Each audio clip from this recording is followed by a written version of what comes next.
Hello, it is only Tuesday, I think. Karina's obviously not here because she's not home.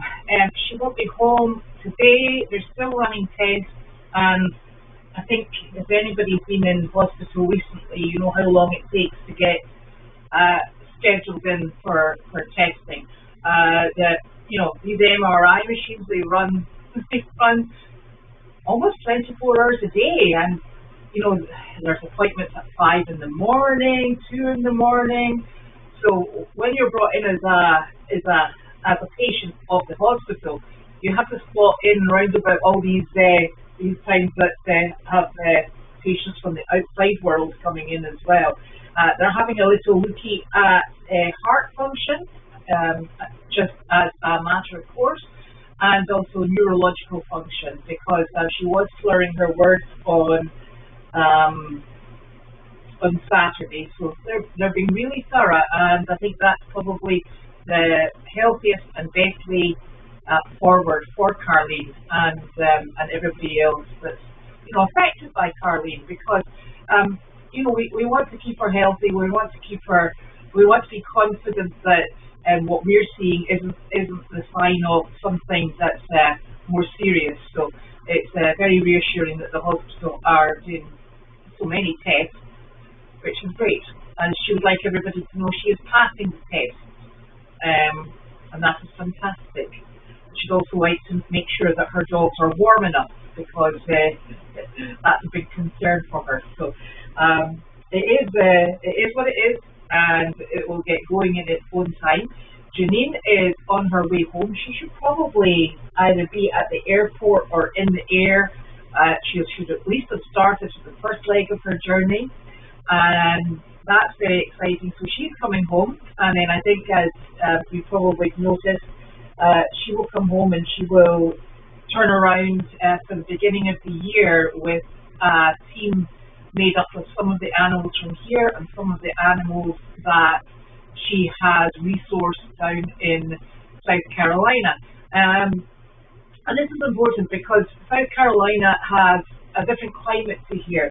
I was driving the trailer back up the driveway, our driveway here, because we picked up a really good supply of hay from Meredith, and it wasn't the happiest of experiences, particularly since I realised I didn't have it on four-wheel drive.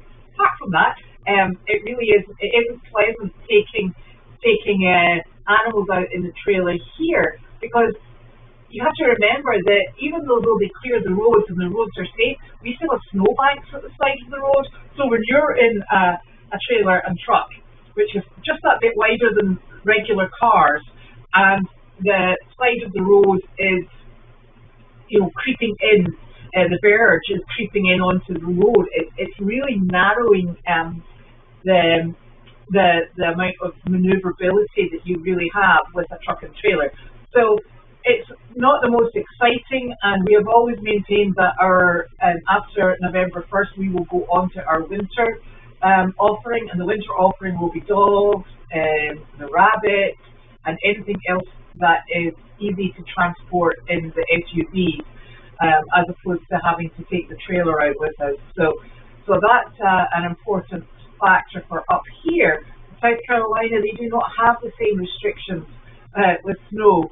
So Janine is able to maintain the program facilitating the equine and other animals down in South Carolina in a way that we cannot actually up here. The other interesting thing is that obviously there was a lot of research went into the need for this kind of mission within South Carolina, and it apparently is exceptionally unusual.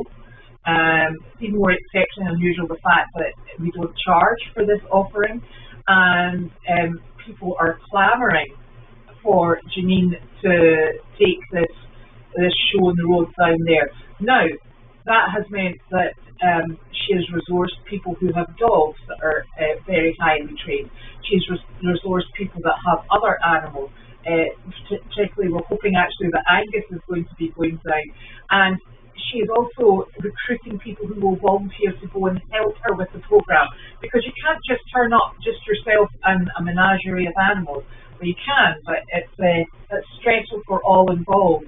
And so this is this is always something that we had hoped, was that we would have a Goldy's farm with the same mission in South Carolina. It's particularly fortunate because we do actually have a barn down there. Now that barn we have used as a halfway house for quarantine, which has been exceptionally useful and has enabled us to take animals from different auctions. Because when the reason we use Pennsylvania is that when you take the animals from the auctions that we go to, they've done the auction circuit for, you know, a long period of time. They've been on and off trailers. They've lived in, you know, pretty crowded conditions. The animals have to be able to fight for the water, fight for the hay, and it's not the most pleasant of experiences. It's extremely stressful for them. It's a thoroughly unpleasant way to treat these animals. But we take from Pennsylvania because it gives the animals the best chance travelling up from Pennsylvania to Massachusetts to be quarantined for however long the quarantine takes. Getting to the stage when you were taking out of places like Bowie in Texas, that's a very long transport. Now, these animals are technically called dirty because they haven't been quarantined in the same way. They have a health certificate to travel, and they have a Coggins test to travel, a negative Coggins to travel, and then they come into us and then we quarantine them. What was beginning to become apparent was that it was far too long a journey for the animals that were coming out of the likes of Bowie. What South Carolina allows us to do is to break a journey, and they have the potential to either complete quarantine in South Carolina, at which point we're bringing up a clean herd who will then do a further 30 days quarantine into Massachusetts. But it allows us to bring animals from different areas, and you know, it keeps us going. We're technically a far smaller rescue because we've chosen to focus more on sanctuary and the outreach program. So what we're doing is we're facilitating for other 501c3s, as we have always done. We are maintaining, you know, it's exceptionally difficult when people say, I'm at this auction here and there's this many horse and it's in a mess. And it's, the specific buyers are just lining up. You're like, okay. You think, what's another mini horse to add to the herd? And you know, you bring them in, and at some point we'll hopefully find a home. We think Sterling has the potential to work out beautifully in the outreach team. And one of the other problems that we kind of have here is when Janine comes back in springtime, there's a tremendous demand once we go into our springtime program, and it's looking like we could very easily run 2 teams. We just don't have the manpower to run 2 teams, but in the hope that we do manage to bring in volunteers to come on the road with us and be able to offer two specific teams. You know, we have Boom and we have Mandy in to see how they will do. We're testing the waters. It's important to be able to move forward. We're moving forward far faster than I think we ever expected, but we're being very cautious with the animals that we bring on board and that we keep with us for the long term. So there's lots of changes on a daily basis sometimes, and it's staying very true to the mission that we honed in on from day one. So I think that's important. And you know, we're so exceptionally fortunate that you know, our Goldy's warriors have come along with us. We're fortunate that Janine's in good health. We're fortunate that Carleen is actually in good health. We're just fine-tuning her at the moment. We're so grateful that we've got Judy, we've got Carol who turns up to these outreach jobs, and you know, Sophie comes in and helps out in the summer. We have Jake, we have all these people, and then we have a lovely team of volunteers who, you know, will turn up to specific jobs. They'll come and help when needed, and it's a really very fortunate position to be in. So that's where we're at the moment. It's also important to remember that technically Janine's home is split between here. That you know, everybody has life plans, and Janine's life plan was tentatively be able to spend the colder months in South Carolina and the more pleasant months up in Massachusetts. That's what everybody has really been working towards. What she did not expect was for Carleen to maybe need quite so much support at this precise moment in time. But there's a team here, and the team's here to support everybody. And you know, we work together exceptionally well. It's a very capable team, and it's a happy team, and that's actually exceptionally important. So we've got things covered, believe it or not, which I think is probably a first. And I shouldn't really say that, because it'll turn out that something really out of the blue comes and bites us on the bottom, and we're like, I have no idea what to do about that. So that's what these posts are about. It's how we're moving forward. And you know, I think in the way that I look at what Janine does by going down to Aiken in the winter months, and is now going to be continuing the program down there. It's like having a job. You know, okay, it's an unpaid job, but it's like having a job. And you know, your job, you travel with your job. That's where she's going. She has half of her life down there. She's fortunately able to group together people who will come and volunteer alongside her. And Carleen and I will continue to go out, and hopefully with Carol when she can make it up here. So it's exciting, and it's progress, and it's super. So we're very much appreciative of all the support that we have received. And there was no mail at all. So I'm going to make it up as I go along, but I'm going to answer questions, and I don't have glasses again.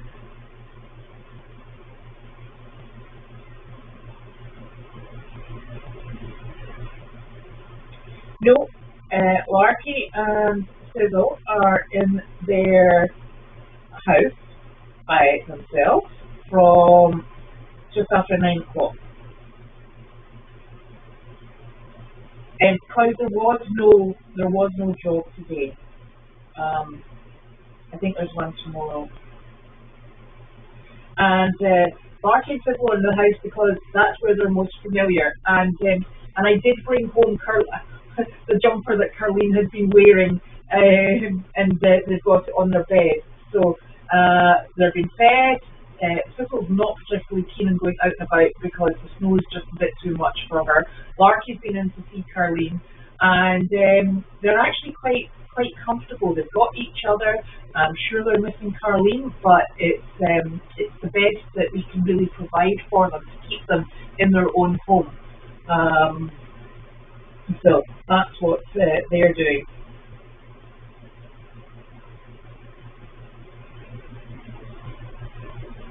Yes, they have been doing a lot of checking over dilanthane levels, because it's something that is very much at the forefront of Carleen's mind. So she's had a very good conversation with her doctor, and that's working out really well.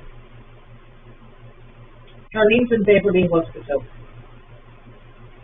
And no, she did not fall.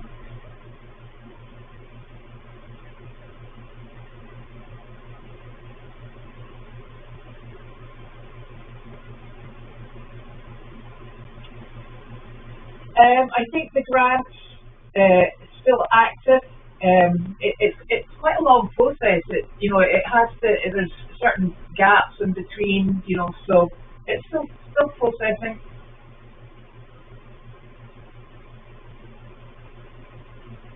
Oh, I'm glad you're back home, Joe.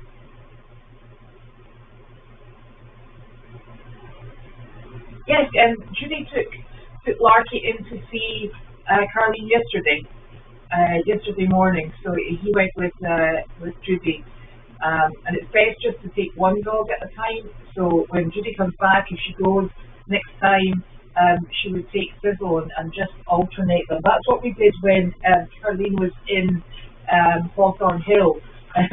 we used to take down Sizzle, and then the next day we'd take Larky, and then some days we'd drop off Wanda. So it was a real revolving door of dogs. So yeah, they all keep going. We're all motoring, believe it or not. There's a lot of paddling going on underneath the surface of the water in this place, and it's busy. Now, I removed little Miss Peanut today. She has gone to Meredith, and the reason being is it was becoming a bit noticeable. She and Sterling were in the stall overnight, and Sterling, and it seems to be that Miss Delightful thinks that Sterling is just like her baby, so she grooms him. I don't know if the cameras have picked it up, but she stands and she grooms him, and he follows her around, and then Flower gets involved, and so the three of them were hanging out as a tiny herd of mini mischiefs. The difficulty was that little Peanut was getting left out because Flower and Peanut haven't quite settled down yet. So, given the fact that I was taking the trailer to go and pick up the hay from Meredith, I thought, you know what, a good idea. I'm going to take Peanut down to Meredith, and she has gone into the Ice House herd, and the Ice House herd consists of 2 alpacas, our Harley is there, and we have Hedwig. So there's 2 donkeys and 2 alpacas in that herd, and it's a really lovely barn. There's a lot of space in the barn, and it has a massive paddock.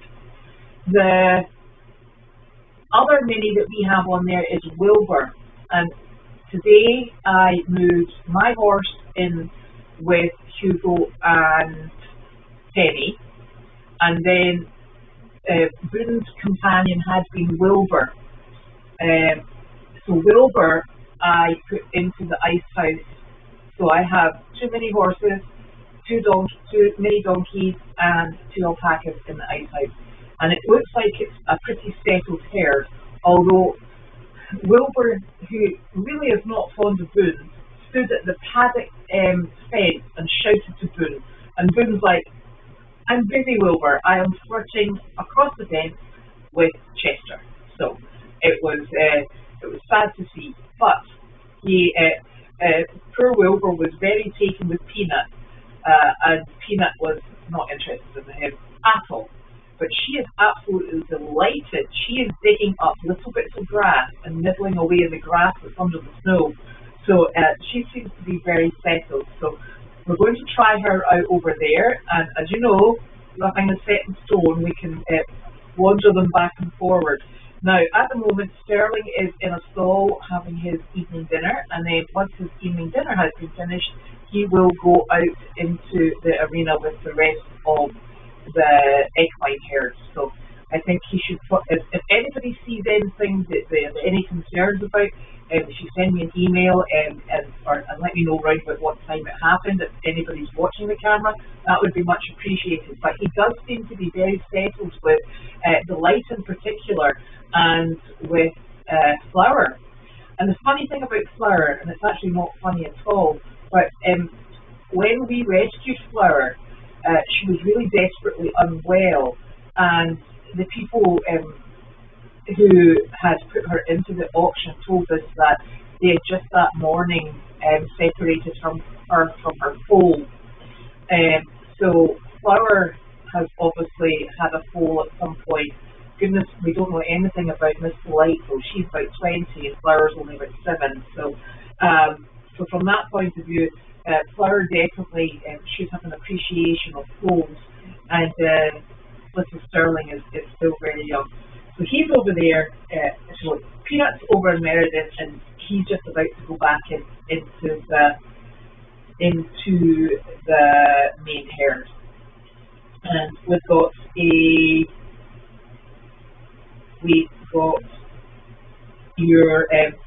big load of hay coming in. Nick's going to unload that and stack it in the barn, and that will give us a good start for the week coming.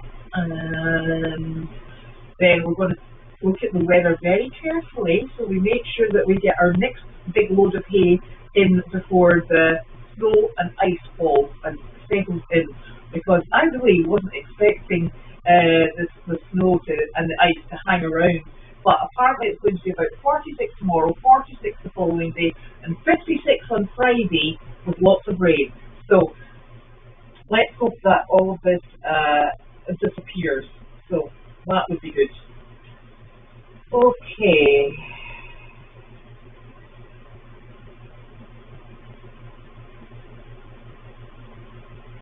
Oh, my email is just ejtilston@gmail.com.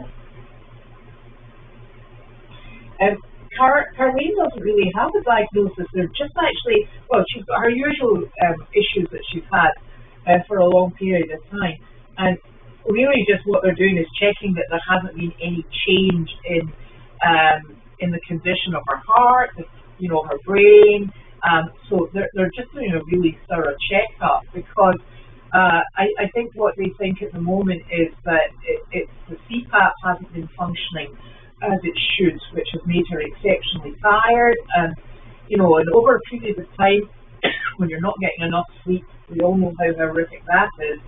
So they're double checking that there hasn't been any reason for her to have been, quite so tired, and they like to check her for a UTI, etc.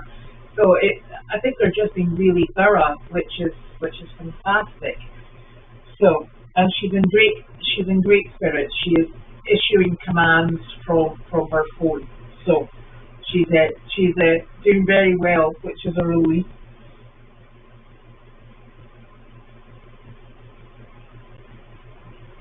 She hasn't complained about the hospital food, although we did have a giggle, because when we were sitting in the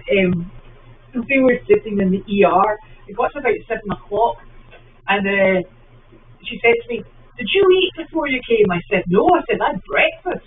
I said, "Then I went out in that job," and I said, "and then I was kind of chasing my tail to get down here." And she went, "I haven't eaten since 2 o'clock this morning." I said, "Oh," I said, "I don't think that's very good."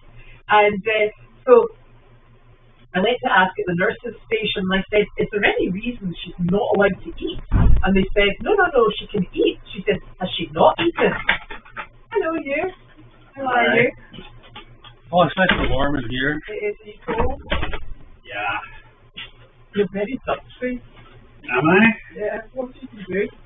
Oh, I was doing hay, yeah. Oh, yeah, the hay. It is dusty. And so the only thing they had was whatever had been left over in the refrigerator on the ER ward. And they said, they brought out this sandwich, and they said, "Is a turkey sandwich okay?" And we sort of looked at each other and went, "That'll be just fine, thank you very much." Where was this? In the ER. They forgot to bring her dinner, and the only thing they had was a turkey sandwich. And we said, "We'll just not tell Janine, so don't anybody tell Janine, and we'll be fine." Oh, why are you not like turkey sandwich? Because we've got a Sally. Oh, right, I have turkey sandwich on a different day. Well, we'll just scrub that, thanks very much. Useless. Anyway, so I have no idea if she's enjoying the rest of the hospital food. Is she coming out to dinner? No. It just takes a while to get all the testing they want to do done, because you know how you have to sit and wait for it. So that's what she's up to. But Janine should be back. I know it don't. That will have to be 2 days. Well, I think it was quite an old one. Was that an old one? Yeah. I think brand new or something. You haven't broken in, have you? No, I can't find my boots though. With them on? Yeah. I don't know where I put them. Did you put them in the car? Well, I had them in a car, I don't know what I did with them. I don't know what you did with them either. So, I'm going to finish off the arena. I've got one little stall just to clean out because I'm feeding a little boy in it. And then we're going to stack the hay and we're going to make sure that the ducks and the bunny rabbit are cozy. Okay. Sounds like a good plan? Yeah! That's what we're doing. And then we're going to go and have dinner. And then have an early night. Maybe we should do it first. Nah, I just want to get it done. Because I'll get wet feet. Wet feet. Anyway. So, I hope you have a lovely Tuesday evening and we'll be back tomorrow because it's Wednesday. These feet need some cushions. Isn't it? Yeah, well, they're outdoor seats. I know, it's just like as soon as you sit down on them you get cold. That's probably what's wrong with Well, they them. also sit right underneath the window. Yeah, I think like they're definitely cold when you sit on them. Okay. Oh.